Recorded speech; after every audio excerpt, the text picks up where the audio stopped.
Assalamualaikum warahmatullahi wabarakatuh. Bagaimana kabarnya anak-anak? Semoga kita semua selalu diberikan kesehatan oleh Allah Subhanahu wa taala.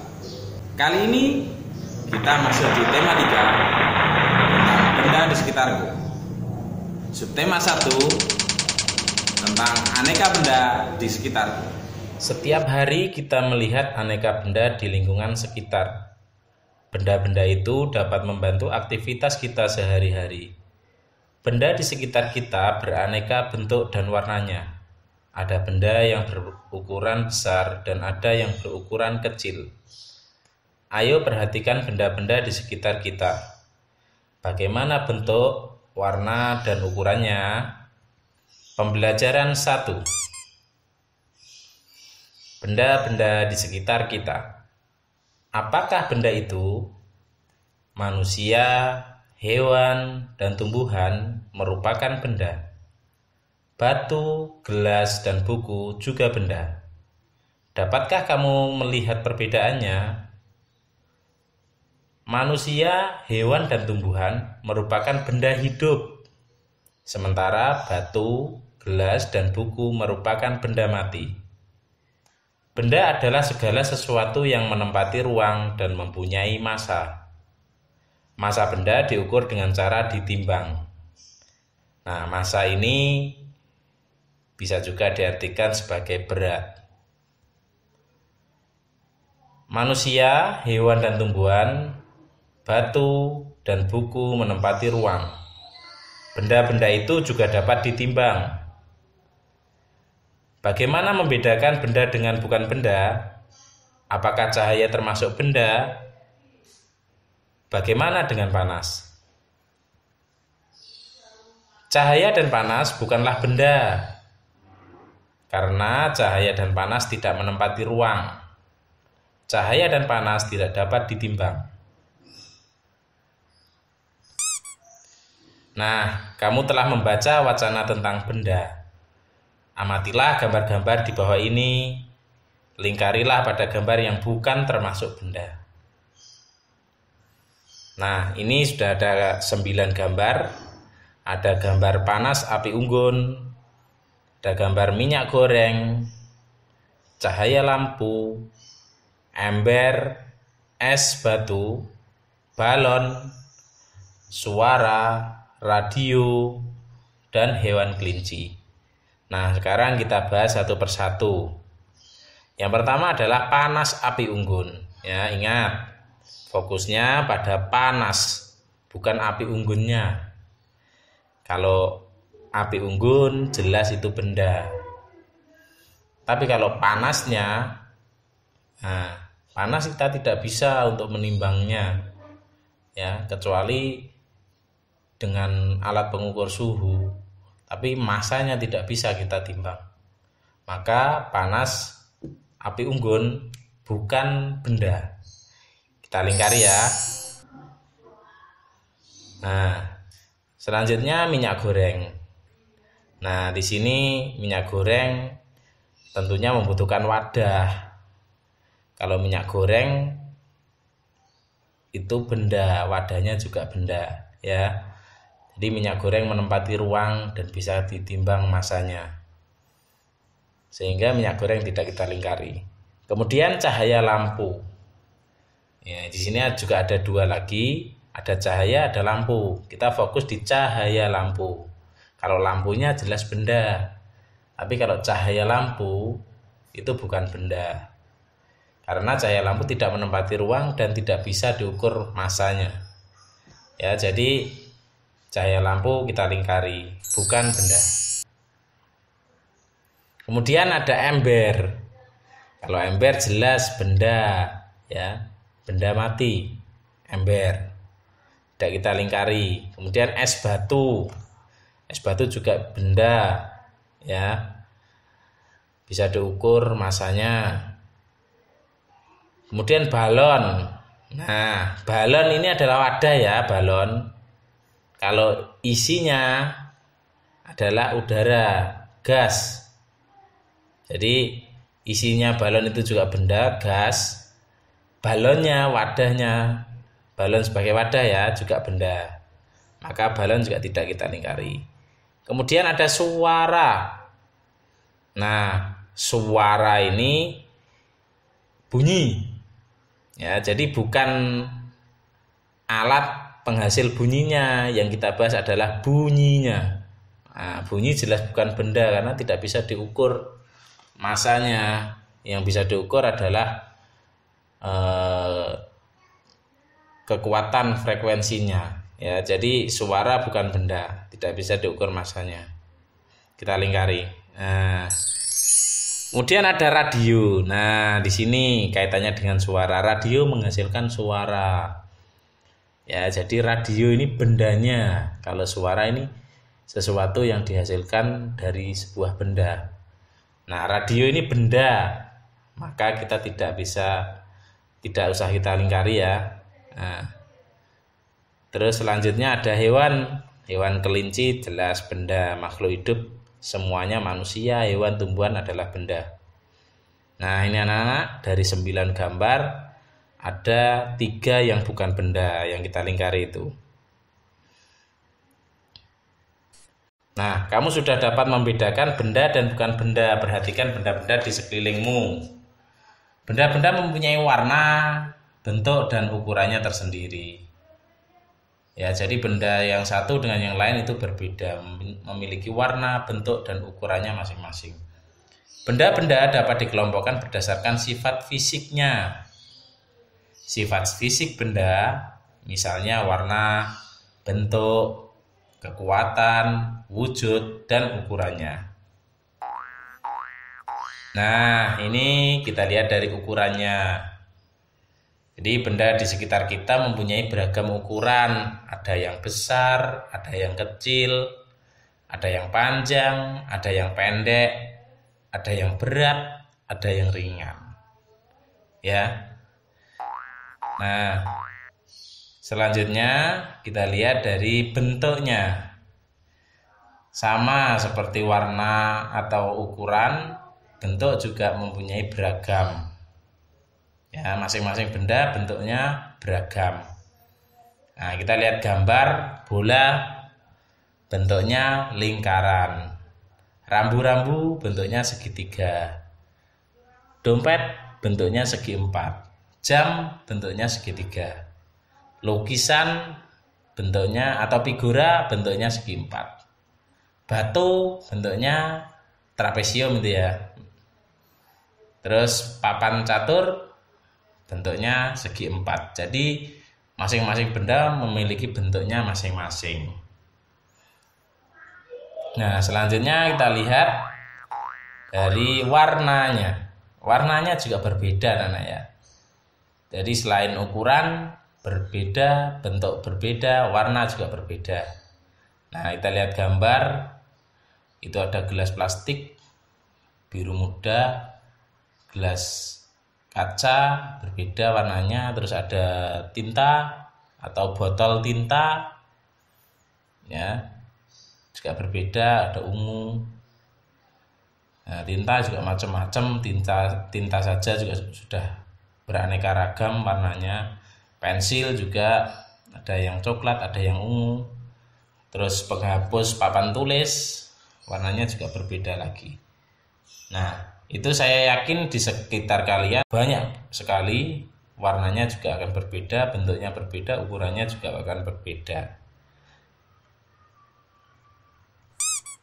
Nah, setelah mempelajari tentang jenis, sifat fisik, dan ciri benda, selanjutnya lengkapilah tabel berikut ini.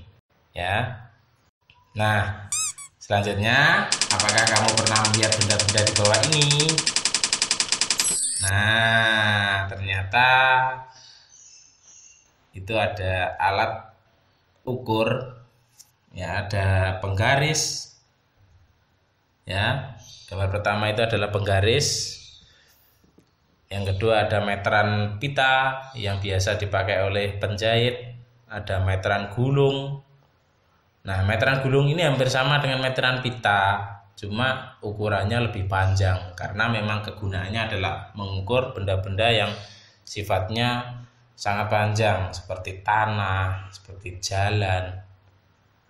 Nah, itu. Terus ada meteran saku. Yang terakhir itu meteran saku yang biasa dipakai oleh Pak Tukang. Ya. Nah, dari 4 benda di atas merupakan kelompok dari keanekaragaman jenis benda. Benda-benda di atas dikelompokkan menurut fungsinya. Nah, jadi yang di atas itu gambar ini adalah alat untuk mengukur. Mengukur apa? Mengukur panjang. Nah, karena nanti ada juga alat ukur berat. Ya, berbeda. Kalau kita mengukur berat, nggak mungkin kita pakai penggaris. Kalau pakai penggaris atau meteran, jelas kita untuk mengukur panjang. Nah, setiap alat ukur mempunyai satuan. Ya, apa satuannya? Nah, mari perhatikan satuan pada alat ukur dua ini. Nah, ini diambil contoh penggaris. Itu satuannya juga sudah tertulis di situ karena penggaris juga bermacam-macam, ya. Tapi rata-rata ya cm. Satuan yang dipakai pada penggaris adalah cm atau sentimeter. Ya. Itu sudah tertulis. Nah, sekarang coba cari tahu satuan yang digunakan pada alat ukur lainnya itu. Ya. Bisa dicari di internet atau ditanyakan ke orang tua atau tetangga atau saudara kalian. Nah, tulislah satuan panjang yang kamu ketahui pada kotak di bawah ini. Ada buku tulis kalian ya, tulis. Ini ada petunjuk lagi. Nah, tentang tangga satuan panjang kalian bisa cari di internet tangga satuan panjang. Ada km, hm, DAM atau DAM, ada M, ada DM, ada CM, ada MM. Keterangannya bisa kalian baca sendiri. Nah, selanjutnya bagaimana cara menggunakan penggaris untuk mengukur? Kalian kan punya penggaris, ya. Apakah kalian sudah paham cara menggunakan penggaris untuk mengukur? Nah, penggaris itu fungsinya tidak hanya untuk membuat garis, tapi untuk mengukur. Ya, coba dilihat gambar ini. Nah, di sini tidak hanya memanfaatkan sisi lurusnya untuk menggaris, tapi di penggaris adalah fungsi utamanya untuk mengukur. Maka di situ dikasih garis, panjang pendek. Juga dikasih angka sebagai ukurannya. Nah, kalau di penggaris ini habis 0 loncat 2, habis 2 loncat 4. Ya, di sini loncat 2, loncat 2, loncat 2. Tapi di penggaris kalian itu mungkin loncat 1, habis 0 1, terus 2, terus 3 dan seterusnya. Nah, panjang penggaris ini ya bermacam-macam, ada yang 15 cm, ada yang 30 cm, ada yang 50 cm, ada yang 100 cm. Penggaris yang dipakai di sekolah yang dari kayu itu 100 cm atau 1 meter. Ya, tapi penggaris anak-anak rata-rata ya 30 cm dan 15 cm. Kalau besok kamu sudah sekolah tingkat SMA, penggarisnya biasanya yang 50 cm. Nah, di penggaris ini kalian bisa amati ada 0 sebagai ujung, ya, terus angka 2, terus di tengahnya ada garis pendek-pendek.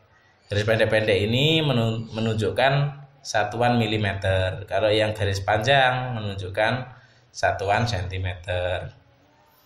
Nah, setelah kalian simak penjelasan tentang penggunaan penggaris, sekarang kita latihan. Tentukan hasil pengukuran pada gambar benda-benda di bawah ini. Ya. Yang pertama ada gambar penghapus, ini saya ambil sebagai contoh. Nah, kalau kita mau mengukur benda, maka pastikan ujung benda, salah satu ujung benda itu ada di posisi 0 tepat. Kalian bisa amati garis merah-merah yang kedip-kedip itu sebagai ujung ada di 0 dan angka 3. Berarti panjang penghapus itu ujungnya 0, kita lihat ujung selanjutnya di angka 3. Berarti panjangnya 3 cm. atau 3 cm. Nah, untuk gambar selanjutnya kalian bisa amati sendiri, bisa kalian ukur sendiri itu ya. Nah, benda dapat dibuat dari bermacam-macam bahan. Ada benda yang terbuat dari batu, kayu, besi, dari kaca, plastik, dan lain-lainnya. Setiap benda dapat menghasilkan bunyi yang khas jika diketuk. Benda-benda tersebut menghasilkan bunyi yang berbeda. Ayo kita dengarkan bunyi-bunyian dari berbagai alat musik ritmis. Tapi sebelumnya kalian harus tahu apa itu alat musik ritmis. Alat musik ritmis yaitu alat musik yang tidak bernada, namun dapat menghasilkan irama lagu. Nah, ada berbagai macam alat musik ritmis. Berikut ini beberapa contoh alat musik ritmis. Nah, ini gambarnya. Yang pertama ada gambar alat musik yang bernama triangle. Ini adalah alat musik pukul ya. Jadi itu ada alat dan pemukulnya, bunyinya ting ting gitu. Nah, selanjutnya ada alat musik yang mungkin tidak asing bagi kita ya. Orang Jawa menyebutnya icik-icik karena memang bunyinya icik-icik, tapi dia memiliki nama yang dikenal, yang disepakati nasional, namanya adalah tamborin. Nah, icik-icik itu namanya tamborin ya anak-anak. Selanjutnya ada yang seperti bayam itu adalah alat musik yang bernama marakas. Alat musik yang dimainkan dengan cara digoyang-goyang atau digesek ya. Jadi dia itu digoyang-goyang, di dalamnya seperti ada isi butiran itu sehingga bergesekan. Suaranya ya esek gitu ya. Nah, selanjutnya itu seperti ada kaca pembesar itu, tapi bukan kaca pembesar. Itu alat musik yang bernama kastayet. Itu ada 2 macam. Ada banyak macamnya kastayet. Itu contohnya ada 2, ada yang pakai tangkai, ada yang tidak, cuma pakai tali ya. Nah, itu adalah alat musik yang cara memainkannya saling pukul antara bagian satu dengan bagian yang lain. Kalau yang pertama itu ada tangkainya, mungkin memainkannya itu digoyang-goyang sehingga bagian satu akan memukul bagian satunya sehingga muncul bunyi. Yang kedua itu ada kastayet yang dipegang dengan tali, itu dipukul-pukulkan. Contoh simpelnya, kalian bisa memakai tutup gelas yang logam, yang stainless itu. Nah, itu kalian pukul-pukulkan ya, seperti itu cara kerja kastayet. Kemudian yang terakhir adalah kendang. Nah, semua saya kira sudah tahu kendang karena ini adalah alat musik yang hampir banyak sekali kita jumpai ya, kendang. Nah, sekarang apakah kamu pernah memainkan alat musik di atas? Selain menggunakan alat musik, kita dapat menggunakan tepukan tangan untuk mengiringi lagu. Nah, mari kita berlatih membuat pola irama lagu, caranya dengan menggunakan alat musik ritmis ataupun tepukan tangan. Nah, ini. Berlatihlah memukul pola ketukan berirama menggunakan simbol berikut. Ya, simbolnya bermacam-macam sesuka hati, tapi yang di sini dicontohkan adalah simbol ada tangan terbuka dengan jari 5-nya, ada untuk ketukan kuat. Terus ada tangan dengan jari 2 untuk ketukan sedang, dan ada tangan dengan jari 1 untuk ketukan lemah. Dengan kode yang kuat K, sedang M, lemah L. Nah, ini contoh polanya ya. Kuat, sedang, kuat, sedang, kuat, sedang. Itu pola pertama. Pola kedua, kuat, lemah, lemah, kuat, lemah, lemah, kuat, lemah, lemah. Pola yang ketiga, kuat, lemah, sedang, lemah, kuat, lemah, sedang, lemah, kuat, lemah, sedang, lemah. Nah, dari 3 pola ini kalau kita praktekkan, apalagi lebih dari 1 orang, ini akan menghasilkan pola irama yang menarik. atau bisa menggunakan benda-benda di sekitar untuk menghasilkan bunyi. Ya, karena setiap benda dapat menghasilkan bunyi yang berbeda-beda. Nah, ini dilihat teman kalian, ada yang menggunakan galon air, ada yang menggunakan kentongan dari bambu, ada yang menggunakan kaleng bekas. Sehingga kalau ini dipukulkan berdasarkan ketukan tadi dengan pola, maka akan menghasilkan pola irama yang menarik, ya. Nah, sekarang ayo berlatih menggunakan tepukan untuk mengiringi lagu. Lagunya berjudul Teka-teki ciptaan Ibu Sud, ya.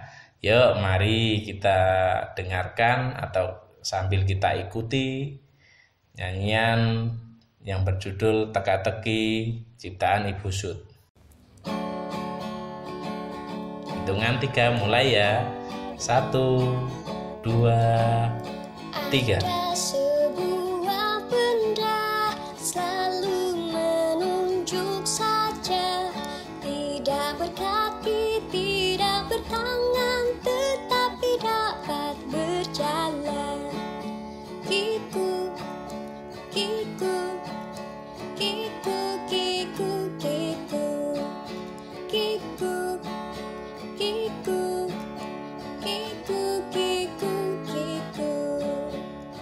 Tidak pernah berhenti, kadangkala berbunyi. Setiap masa sehari-hari selalu mengingati kami. Kiku, kiku, kiku, kiku, kiku, kiku, kiku, kiku, kiku, kiku. Sebutkanlah kawanku namanya benda itu. Ayolah cepat kita bergegas agar selalu tepat waktu. Kiku, kiku, kiku, kiku, kiku, kiku, kiku, kiku, kiku, kiku. Nah, sebelum kita akhiri video ini, tak ada salahnya kalian cek tulisan subscribe di bawah ini. Ya, kalau sudah berubah warna menjadi abu-abu dan tulisannya berganti menjadi di-subscribe, maka saya ucapkan terima kasih untuk kalian. Karena itu berarti kalian sudah memberikan dukungan kepada channel ini agar channel ini menjadi lebih baik lagi. Nah, kalau tulisannya masih merah dan masih bertuliskan subscribe, maka tidak ada ruginya kalian memencet tulisan subscribe tersebut sebagai wujud dukungan untuk channel ini agar saya lebih semangat untuk mengembangkan, agar saya lebih semangat untuk membuat konten-konten video pembelajaran yang lebih baik lagi. Nah, saya akhiri. Wassalamualaikum warahmatullahi wabarakatuh.